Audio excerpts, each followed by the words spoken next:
Untuk saat ini saudara, kita dibimbing untuk berani mengambil keputusan yang tepat, yang bijak, ya, supaya hidup kita penuh arti. Hidup Anda adalah serangkaian keputusan yang menentukan masa depan.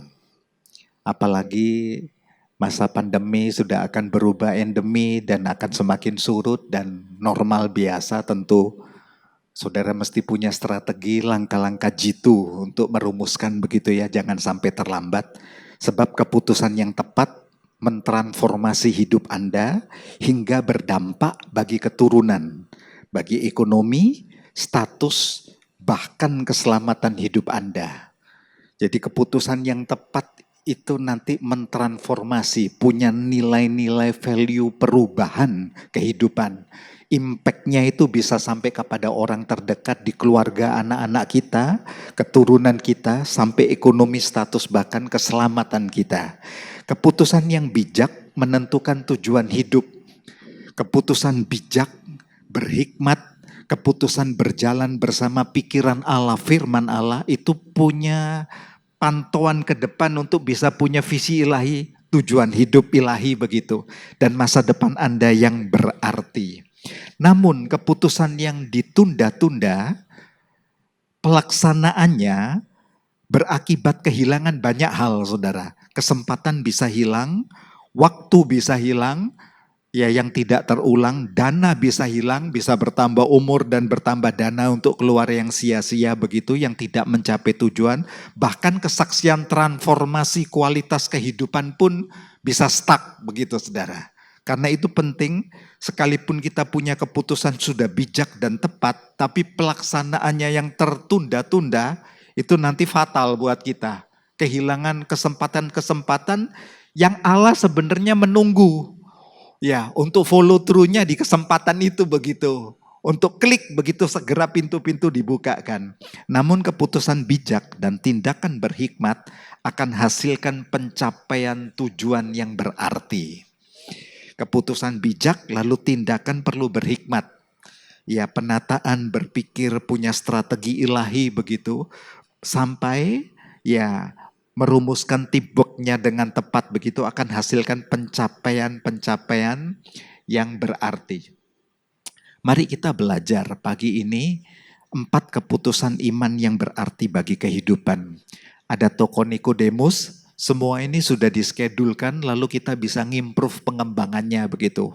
Para pengkhotbah bisa ngimprove pengembangannya, tapi rule-nya itu sudah diskedulkan per triwulan saudara. Tema-tema untuk pemuritan bagi saudara, untuk kepada kedewasaan yang sebenarnya.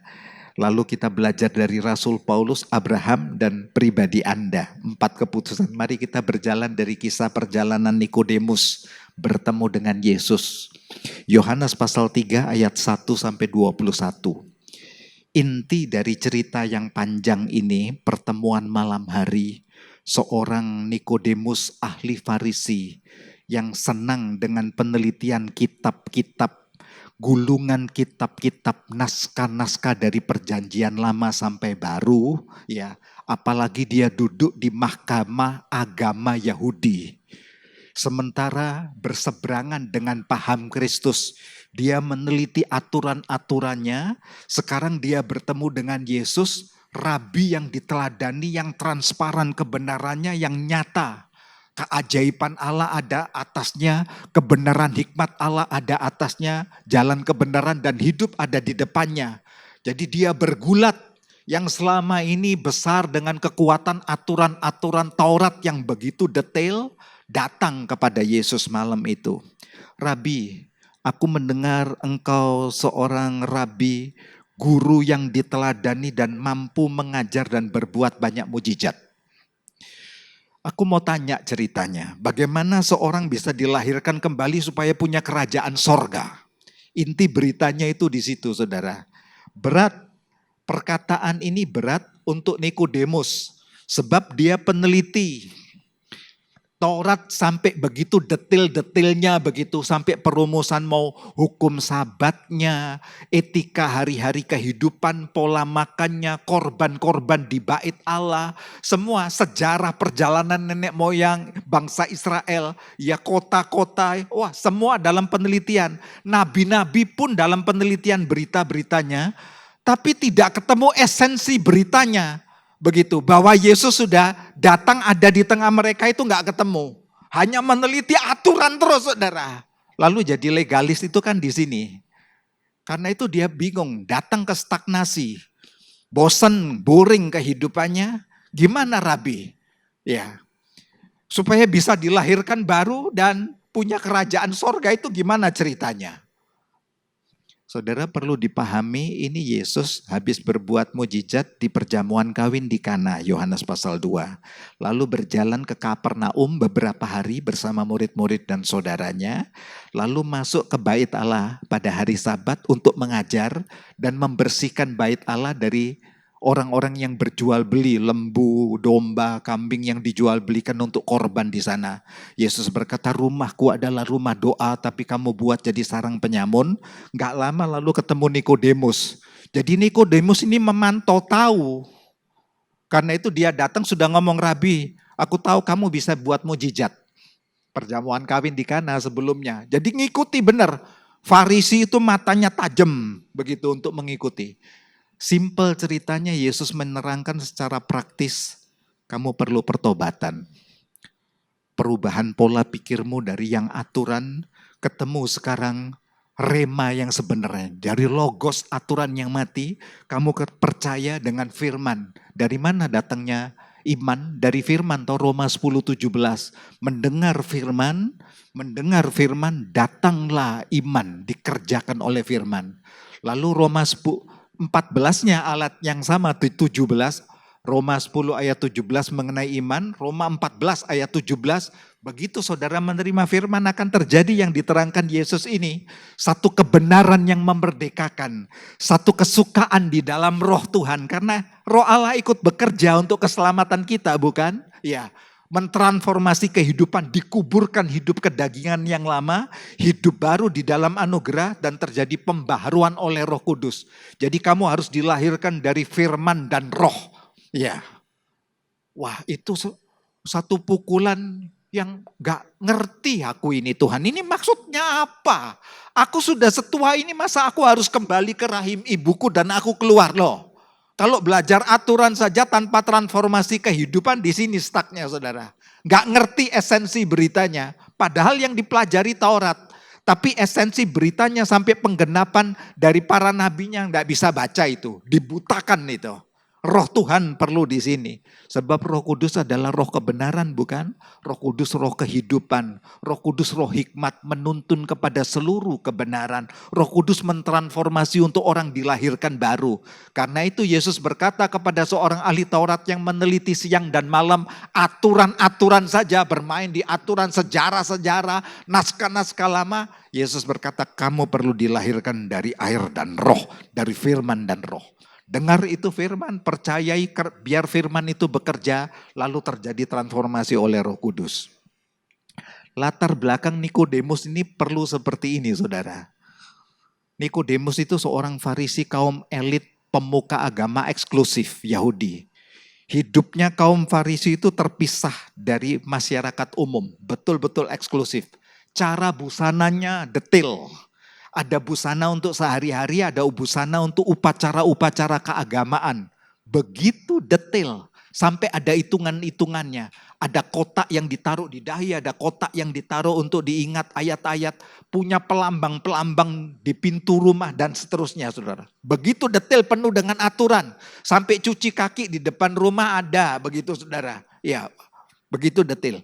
Hidup dalam aturan Taurat sangat teliti. Peneliti gulungan naskah-naskah laut mati. Diteliti benar itu, naskah-naskah Qumran itu saudara. Tradisi leluhur baik tertulis maupun lisan. Yang diturunkan secara tertulis maupun lisan. Itu diteliti benar, dituliskan kembali dengan itu jagonya orang Farisi. Namun spiritnya ini yang perlu diwaspadai.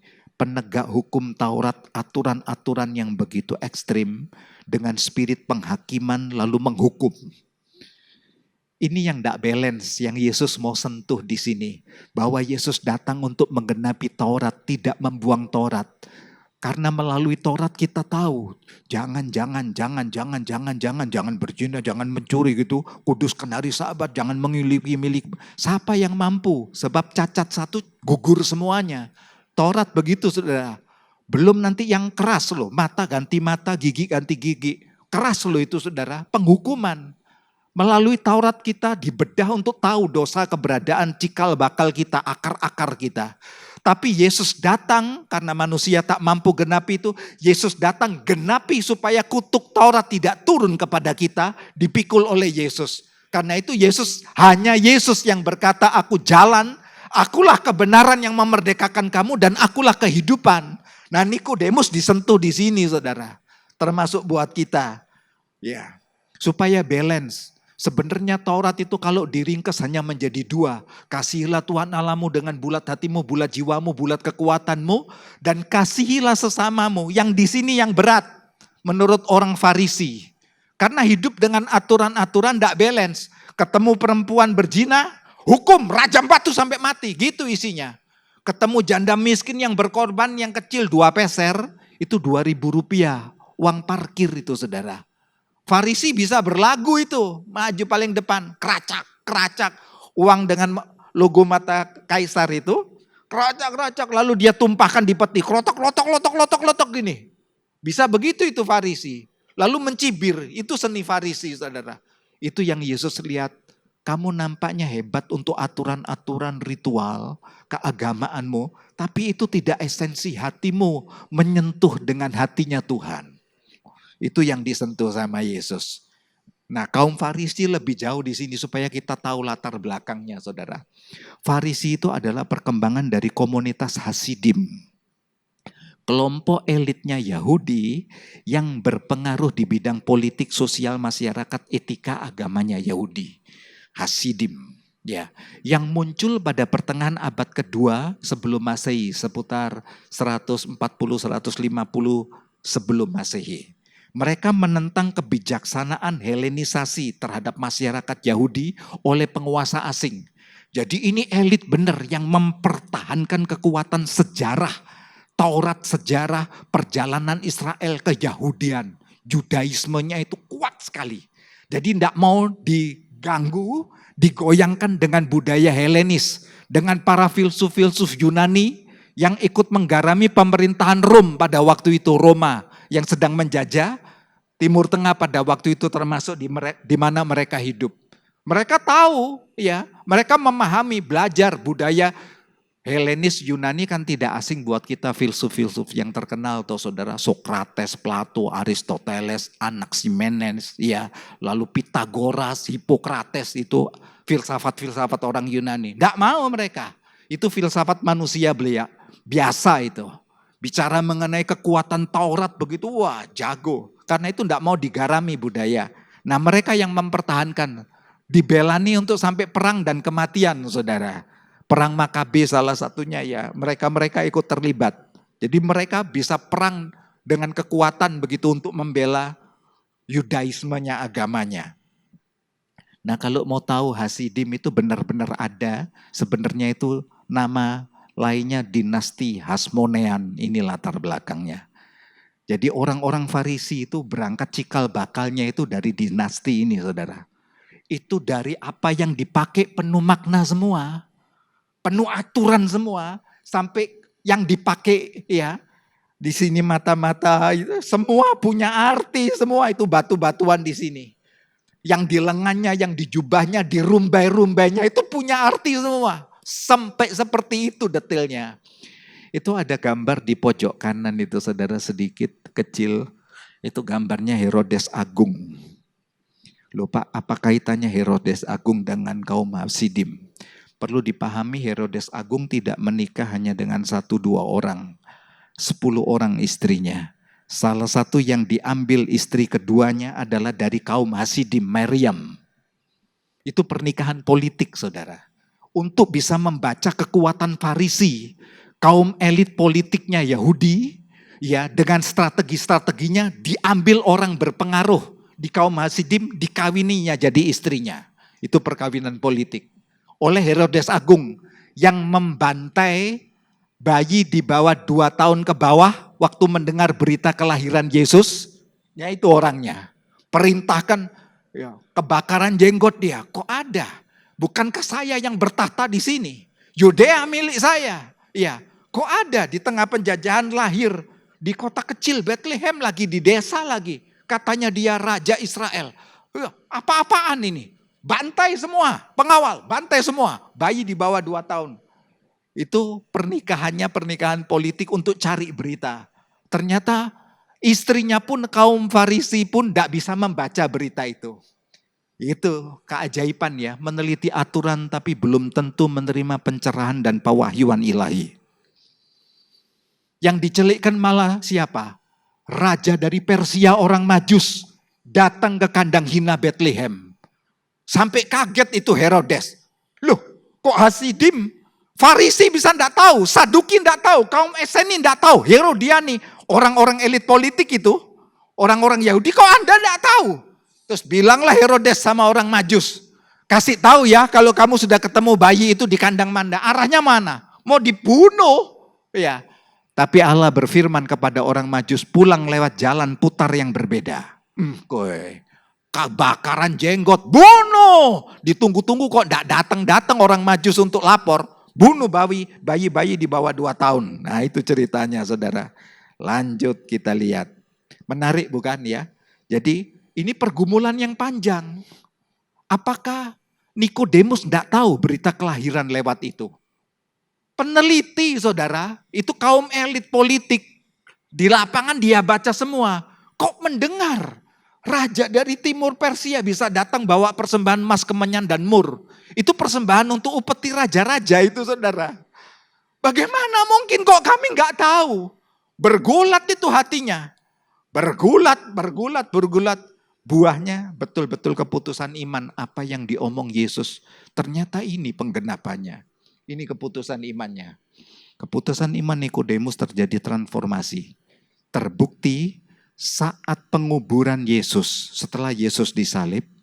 Yusuf Arimatea itu juga seorang Farisi yang telah bertobat duluan. Menerima Yesus tapi diam-diam.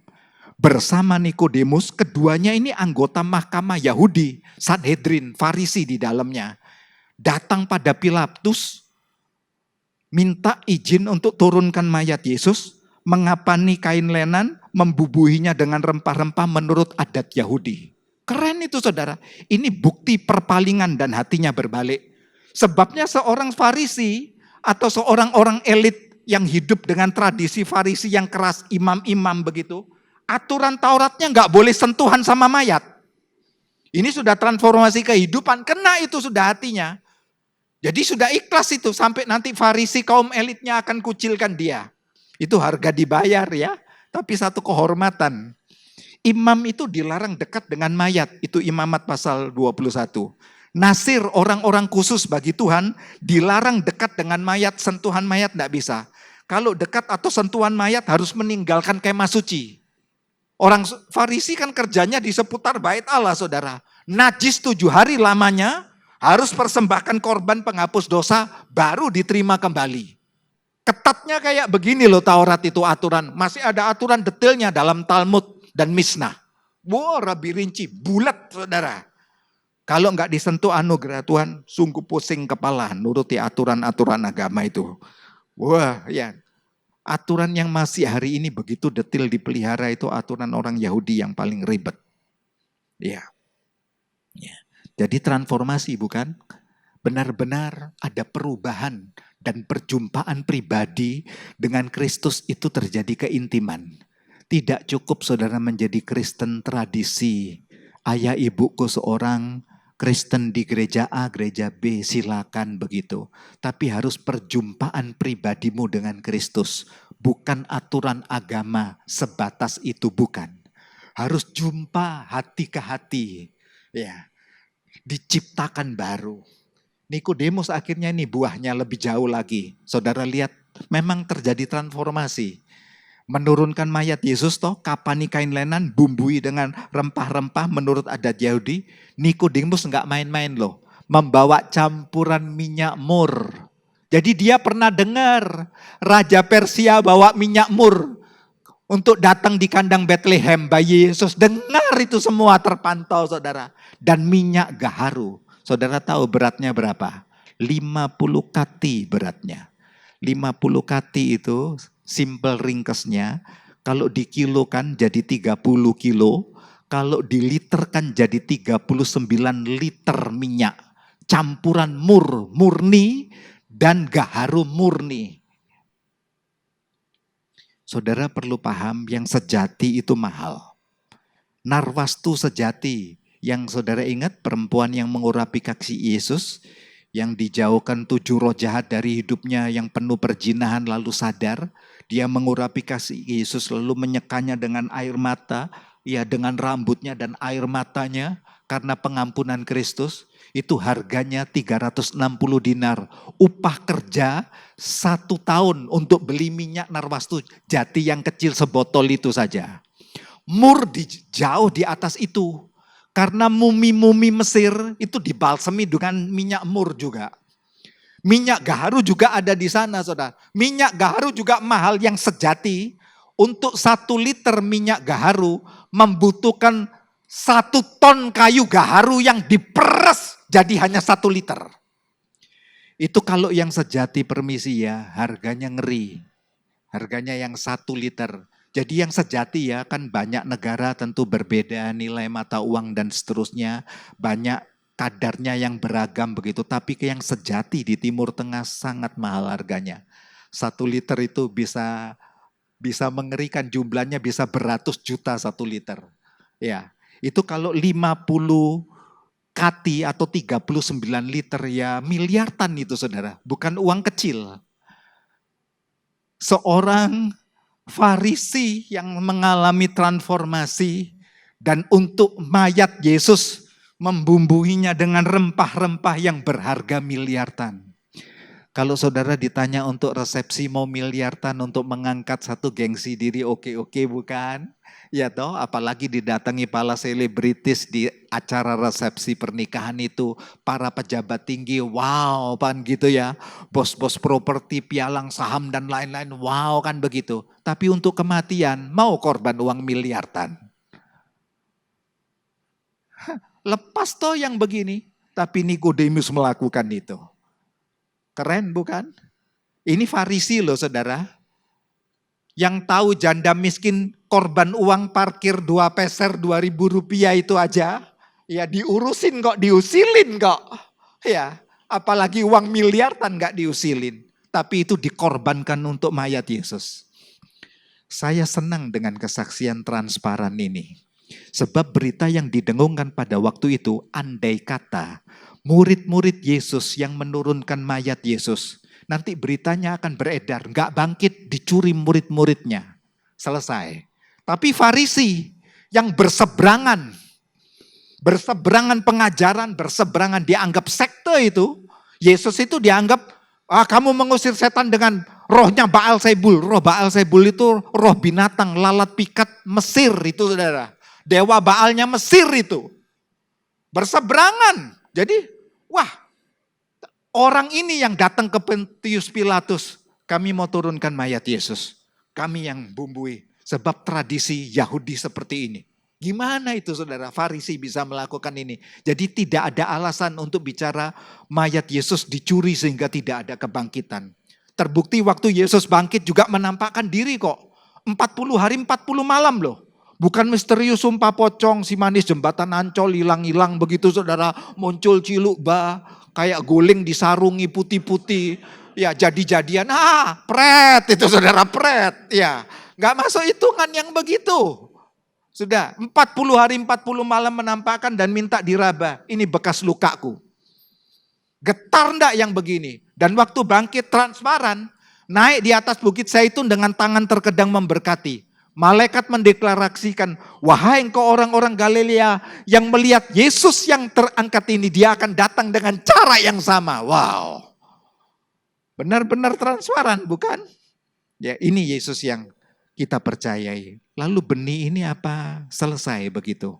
Saudara, setiap jejak kita. Jadi kalau kita lihat Yusuf Arimatea yang punya kuburan yang dipakai Yesus untuk dirempah-rempahi itu seorang Farisi yang kaya raya juga, yang telah bertobat. Lalu ketemu Nikodemus Farisi. Apakah kebetulan? Tidak ada yang kebetulan. Setiap jejak saudara itu meninggalkan jejak iman yang bisa dibaca oleh orang di belakang saudara, yang bakal mengikuti generasi saudara. Karena itu bijak-bijaklah hidup dalam imanmu yang dahsyat. Karena akan terbaca. Setelah Nikodemus, saudara mau tahu contohnya siapa? Ini orang yang kedua yang lebih heboh lagi setelah Nikodemus. Rasul Paulus. Karena hidupnya tidak jauh berbeda. Di masanya Nikodemus ada, Rasul Paulus ada. 100 tahun mula-mula bukan? Dari 03 sampai 67 Masehi. Lahirnya di Turki, sudah pakai nama sekarang, ya. Meninggalnya di Roma, yang dipenggal kepalanya di Jalan Ostia Roma, Italia itu. Dari suku bangsa Ibrani asli, suku Benyamin, dan dia seorang Farisi. Karena itu Paulus menulis surat kepada Filipi, jemaat pertama yang ada di Eropa. Karena itu Injil menyebar sampai Eropa, nyebrang di masanya Paulus. Dia menjadi rasul untuk misi penyebaran Injil sampai negara-negara asing begitu yang di luar Yerusalem. Paulus membawa berita ini, jika ada orang menaruh percaya pada hal-hal lahiriah, aku lebih lagi. Aku disunat hari ke-8, berhak mewarisi perjanjian leluhur Abraham. Dari bangsa Israel aku asli loh. Jadi aku bukan campuran. Aku dari suku Benyamin. Suku Benyamin itu suku Raja Saul, raja pertama Israel, itu Raja Saul dari suku Benyamin. Orang Ibrani asli, seorang Farisi pemuka agama elit Yahudi. Dalam mentaati hukum Taurat, aku tidak bercacat. Berani ini ngomong. Lebih heboh lagi, lihat jejaknya Nikodemus diikuti siapa belakangnya. Ada petobat-petobat baru yang lebih dahsyat lagi. Karena itu perkembangan generasi gereja akan terjadi kedahsyatan saudara. Jejak-jejak iman yang semakin mempersiapkan kedatangan Tuhan itu makin heboh. Saudara mesti respon ini. Karena itu dikatakan akan ada 2 kali pencurahan roh itu ya begini-begini. Akan terjadi hal-hal yang besar di generasi berikutnya. Siapkan kita yang hidup di generasi sekarang. Lihat itu anak-anak di Rocky kan begitu saudara. Ya, lihat anak-anak yang diroket gitu. Memang hukumnya sudah begitu saudara. Saya kagum waktu Rasul Paulus berkata, kalau bicara mentaati aturan-aturan hukum Taurat, aku ini tidak bercacat. Memang dia seorang legalis murni, tapi tidak hidup dalam karakter moral ilahi. Kejemnya juga minta ampun. Kenapa dia berani bilang taat akan Tauratnya, aturan-aturan Taurat aku tidak bercacat. Ini muridnya Gamaliel. Gamaliel disegani di kaum elit politik agama Yahudi. Dia membawai 3 kekuatan kaum Farisi, Saduki dan Eseni. Eseni ini orang sejarawan yang ikut menemukan naskah-naskah Qumran di gua-gua Qumran itu saudara. Laut Mati dan ikut membedah. Jadi 3 kaum besar ini sangat hormat kepada Gamaliel. Gamaliel mendidik Paulus, gak heboh tak Paulus nih. Jadi kalau bicara bangga dia bangga. Lebih heboh lagi di atasnya Gamaliel. Gamaliel ini cucunya Hillel. Kalau sejarah begitu ini di sekolah teologi yang begini. Hillel adalah pakar salah satu orang yang ikut merumuskan cikal bakalnya Talmud dan pengembangannya begitu. Talmud itu rincian dari Taurat. Detail lagi, dirincikan lagi pasal butir-butir, ayat-ayat dirincikan lagi. Ya mengenai korban, mengenai kehidupan hari-hari, mengenai banyak hal. Ya, sampai sejarah-sejarahnya, itu begitu detailnya. Jadi alangkah bangganya. Wah, kakek buyutnya si Hillel turun Gamaliel sekarang turun ke aku. Karena itu dia berani ngomong begini. Kalau bicara aturan Taurat, ngomong di muka orang Farisi lain. Saya nggak cacat, kamu nggak ada bandingannya. Super dia, salam super kan begitu saudara. Super ini kelasnya ini. Ini nggak main-main kelasnya Paulus memang. Karena itu dia berani ngomong, kan berseberangan dengan jemaat mula-mula. Seorang Farisi penganiaya jemaat mula-mula, jadi gereja mula-mula dianggap sekte. Ya, kami yang berpegang aturan sementara gereja mula-mula Ya, hidup di dalam kasih karunia Allah bukan berarti membuang Taurat, taat, malah tidak, hanya Sabat datang kepada Tuhan. Tiap hari mereka bekerja, malam datang persekutuan-persekutuan. Setiap hari gereja mula-mula kan hidupnya seperti itu. Apa yang menjadi miliknya di tengah penderitaan mereka berbagi, makin heboh. Apa-apaan, ini sekte, binasakan. Oh, itu kerjaannya Paulus, saudara. Dia Farisi dan penganiaya jemaat dianggap sekte. Karena itu dia tulis surat kepada anak didiknya Timotius, aku seorang penghujat, penganiaya, dan seorang yang ganas. Di Kisah Para Rasul pasal 8 dikatakan Saulus berupaya binasakan jemaat mula-mula. Ayatnya jelas sekali, masuk keluar rumah demi rumah, seret laki-laki dan perempuan, penjarakan mereka. Di Kisah Rasul pasal berikutnya 26, Saulus menentang keras nama Yesus dari Nazaret. Penjarakan banyak orang kudus hingga hukuman mati, siksa jemaat murah-murah, kejar mereka sampai ke kota-kota asing dan paksa mereka sangkal imannya. Kejam sekali orang ini. Jadi lebih ganas ini dari Nikodemus. Tapi yang kayak begini justru jadi sasarannya Tuhan, saudara. Karena itu gereja mesti terbuka. Ada di antara saudara yang datang saat ini berlatar belakang yang wah mana mungkin Tuhan pakai. Pak, kalau dilihat badan saya ini penuh tato, Pak. Seluruh badan depan belakang hanya muka saja yang belum ditato, Pak. Ya. Kalau dibuka baju ini rasanya saya nggak layak. Oh, Allah punya acara untuk saudara. Allah bisa pakai latar belakang apapun yang ganasnya begini. Bisa menjadi rasul transformer yang begitu hebat. Pertobatan Rasul Paulus penuh seni. Artinya punya seni tersendiri, saudara. Perjalanan dia ke kota Damsik, sekarang pakai nama Damaskus. Ibu kota Suria atau Syria pada waktu itu. Suria, Lebanon, Yordania, Palestina itu disebut negeri Syam atau Sem. Sem itu putra Nuh, Sem, Ham, dan Yafet. Nah, putranya Nuh yang Sem ini turun-temurun banyak tinggal di Suria, Lebanon, Yordania, Palestina. Nah, di perjalanan inilah, di kota yang begitu hebat dengan kekuatan agamis, Rasul Paulus masuk mau siksa di sana. Enggak taunya ketemu cahaya memancar dari langit mengelilingi. Lalu terdengar suara, Saulus, Saulus. Ya, mengapa engkau menganiaya aku? Dia teriak, siapa engkau? Aku Yesus yang engkau aniaya. Bah. Cahaya yang menyilaukan itu seketika buat dia buta. Buta selama 3 hari, ya. Datang pesan kepada Ananias, murid Yesus. Sebab ada Ananias yang imam, ada Ananias di Kisah Para Rasul itu yang murid Yesus. Yang murid yang malah dipanggil ini, karena ada imam yang jobnya beda. Lalu doakan hambaku itu Saulus yang sedang buta itu. Ya, dia akan jadi utusanku bagi bangsa-bangsa lain. Doakan, Paulus buta, celik matanya kembali lalu dibaptis. Keputusan imannya Paulus dahsyat. Setelah mengalami transformasi, segala sesuatu kok anggap rugi karena pengenalan kepada Yesus Kristus. Wah, keren. Tuhanku lebih mulia daripada semuanya ini. Maksudnya lebih mulia dari semuanya. Termasuk latar belakangku yang begitu spesifik, dari suku yang spesifik, dari kaum Farisi yang spesifik, elit, mahkamah keagamaan. Mengenal Yesus jauh lebih mulia dari hal-hal ini. Itu sisi-sisi aturan dan organisasi kemanusiaan. Tapi mengenal Yesus ini kekekalan dari sekarang sampai nanti, saudara. Ya, oleh karena dia aku melepaskan semuanya dan anggap itu sampah. Gak ada kebanggaannya. Wow. Supaya aku memperoleh Kristus segala-galanya. Karena itu Paulus bicara yang kukehendaki mengenal Kristus. Kuasanya, kebangkitannya, persekutuan dalam penderitaannya aku jadi serupa dengan dia. Ya. Ringkasnya kita masuk ke Abraham. Abraham lahir, nanti dari 3 keputusan ini kita lihat.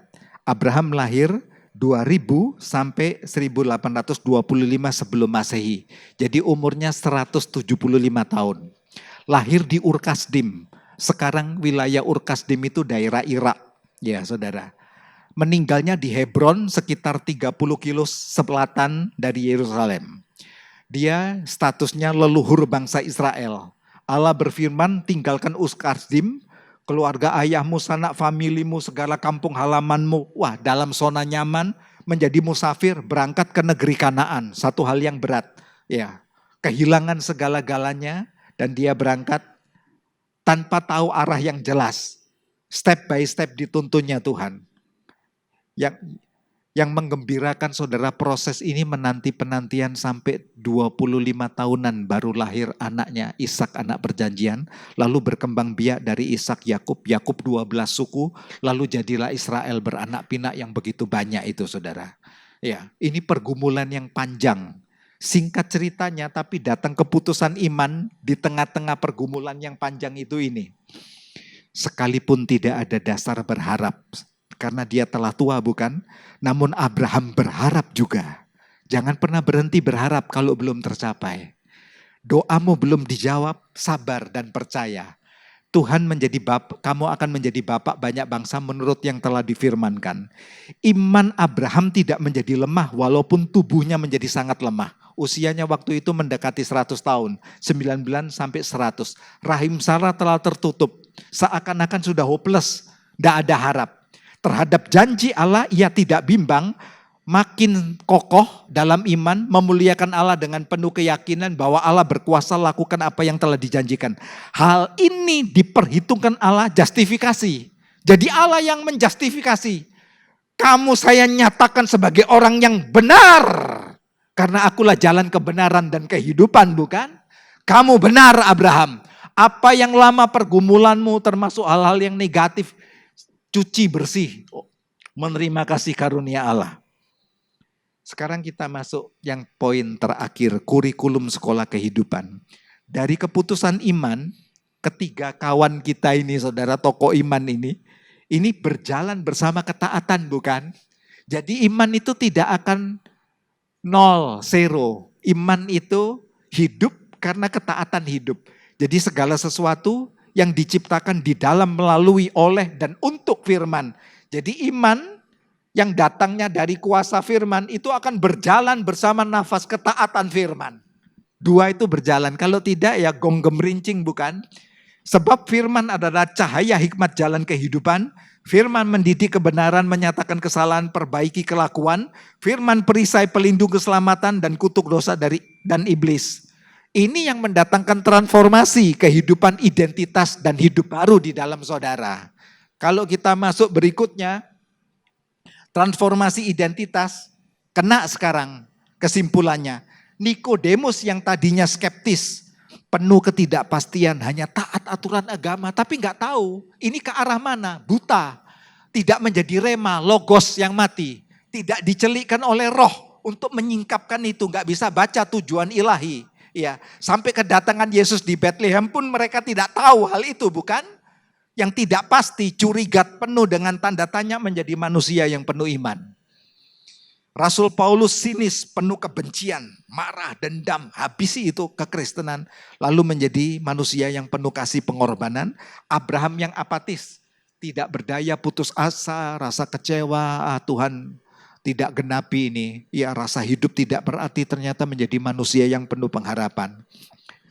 Nah, keputusan inilah menjadi keputusan Anda. Jadi segala sesuatu yang berjalan ini bukan sejarah belaka. Ini sekolah kehidupan, kurikulumnya Allah. Ada tujuan Allah, ada isi pesan-pesan Allah di dalam hidup kita. Siang ini kita ambil keputusan. Tuhan, aku mau hidup dalam integritas ilahi. Mari kita membaca bersama 3, 4. Hidupku bukan aku lagi, melainkan Kristus yang hidup di dalam aku.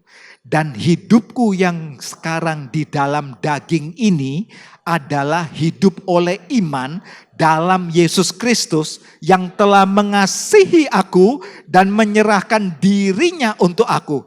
Jadi saudara, cerita hidup saudara sekarang bukan cerita aku lagi, aku yang seperti ini. Tapi cerita Yesus di dalam dirimu. Cerita karya Yesus di dalam aku dan melalui aku. Keajaibannya di dalam aku dan melalui aku seperti ini. Termasuk perjanjian berkatnya, masa-masa sulit, proses-prosesnya. Ya, Kristus ada bersama aku, di dalam aku. Jadi bukan cerita dirimu lagi. Sudah mati yang lama, mati aku, yang hidup ini Kristus. Kisahmu adalah, hidupku adalah kesaksian Kristus dalam keluargaku. Seperti ini Kristus mengubah keluargaku. Seperti ini Yesus buka jalan ekonomiku dipulihkan kembali setelah pandemi. Ya, nikmati. Jadi tidak ada alasan untuk tidak bersyukur. Itu kurikulumnya Tuhan. Allah memproses karakter saudara untuk mempercayakan berkat yang lebih. 1 talenta, 2 talenta, 5 talenta. Allah proses hidup saudara untuk punya kepercayaan lebih di banyak hal. Begitu saudara, termasuk perjanjian-perjanjian berkat Tuhan di dalamnya. Begitu ya. Termasuk di bisnismu, marketplace-mu. Ya, bisnis online saudara, properti pabrik saudara, gerejamu. Yang terakhir, bersama pemusik bisa maju ke depan. Tuhan bersama Anda, kita membaca bersama. Jangan takut. Tuhan menyertaimu. Jangan bimbang, Tuhan meneguhkanmu, Tuhan menolongmu, Tuhan memegangmu, tangan kan memberimu kemenangan. Sekarang katamu gantiku ya. 3, 4. Jangan takut, Tuhan menyertaiku. Jangan bimbang, Tuhan meneguhkanku, Tuhan menolongku, Tuhan memegangku. Tangan Tuhan memberiku kemenangan. Amin. Amin.